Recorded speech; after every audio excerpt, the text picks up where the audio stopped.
Assalamualaikum warahmatullahi wabarakatuh. Saya Nuna Saptaningrum dari kelas 9B nomor absen 26. Di sini saya akan melakukan praktik menyembelih hewan kurban. Nah, untuk tata caranya sendiri, penyembelihan hewan dibagi menjadi dua, yaitu secara tradisional dan secara mekanik. Pada kesempatan kali ini, saya akan mempraktikkan penyembelihan hewan secara tradisional. Teman-teman, kita perlu menyiapkan keperluan yang digunakan untuk menyembelih. Yang pertama yaitu penyembelihnya. Nah, penyembelihnya ini harus memenuhi ketentuan syariat. Ketentuan tersebut yaitu yang pertama, penyembelih tersebut beragama Islam. Yang kedua, penyembelih sengaja dan sadar. Yang ketiga, penyembelih berakal dan balik. Dan yang keempat, penyembelih membaca basmalah. Yang kedua, hewannya. Hewannya harus memenuhi ketentuan syariat, yaitu yang pertama, hewan tersebut halal, dan yang kedua, hewan tersebut hidup. Selanjutnya yaitu alatnya. Nah, kita perlu menyiapkan alat-alat yang digunakan untuk menyembelih terlebih dahulu, yaitu sesuai dengan ketentuan syariat. Yang pertama yaitu alat tersebut tajam. Nah, ketajaman dari alat ini dimaksudkan agar proses penyembelihan berlangsung dengan cepat. Sesuai dengan sunnah, penyembelih harus mengasah alat yang digunakan untuk menyembelih terlebih dahulu.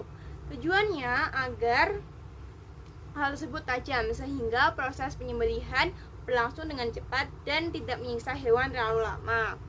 Selanjutnya yang kedua yaitu alat yang digunakan tidak boleh berasal dari kuku, gigi, dan tulang, melainkan boleh terbuat dari baja, besi maupun bambu. Nah, terbuat dari bahan-bahan yang tajam. Nah, setelah semua keperluan disiapkan, kemudian kita menyiapkan lubang menampung darah. Tujuannya yaitu untuk menampung darah dari hewan yang telah disembelih. Selanjutnya kita menghadapkan hewan pada arah kiblat dengan lambung bagian kiri di bagian bawah. Bagian kiri di bagian bawah. Nah, ketika sudah, kita memegang kaki dengan erat, setelah itu mengikatnya dengan kencang.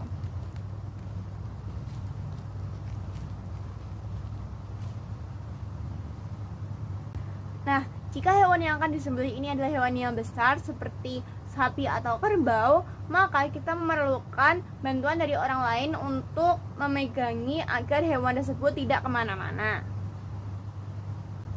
Setelah itu, leher hewan diletakkan pada lubang menampung darah yang tadinya sudah disiapkan.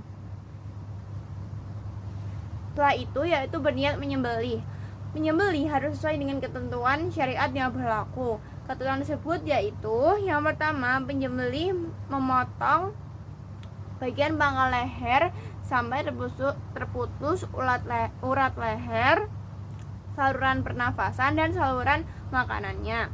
Yang kedua, penyembelih harus memastikan bagian-bagian hewan yang terpotong atau yang terputus, yaitu yang pertama urat lehernya, yang kedua saluran makanan, dan yang ketiga saluran pernafasan. Bila ketiganya itu sudah terputus, maka penyembelihan sah. Setelah itu yaitu tahap penyembelihan. Tahap penyembelihan yaitu yang pertama, arahkan pisau pada bagian pangkal leher. Potong sampai terputus dua urat leher, saluran pernafasan, dan saluran makanannya. Selain itu diawali dengan membaca basmalah, sholawat Nabi, dan Allahu Akbar 3 kali. Bismillahirrahmanirrahim. Allahumma sholli ala sayyidina Muhammad wa ala ali sayyidina Muhammad. Allahu Akbar, Allahu Akbar, Allahu Akbar. Nah, selanjutnya ada beberapa hal yang makruh dalam penyembelihan, yaitu yang pertama, alat yang digunakan untuk memotong tidak tajam. Yang kedua, menyembelih dari arah belakang leher. Yang ketiga, memotong sampai seluruh leher hewan terpotong. Tiga, menguliti dan memotong hewan sebelum hewan tersebut benar-benar mati. Sekian yang bisa saya sampaikan. Mohon maaf bila ada kesalahan. Terima kasih. Wassalamualaikum warahmatullahi wabarakatuh.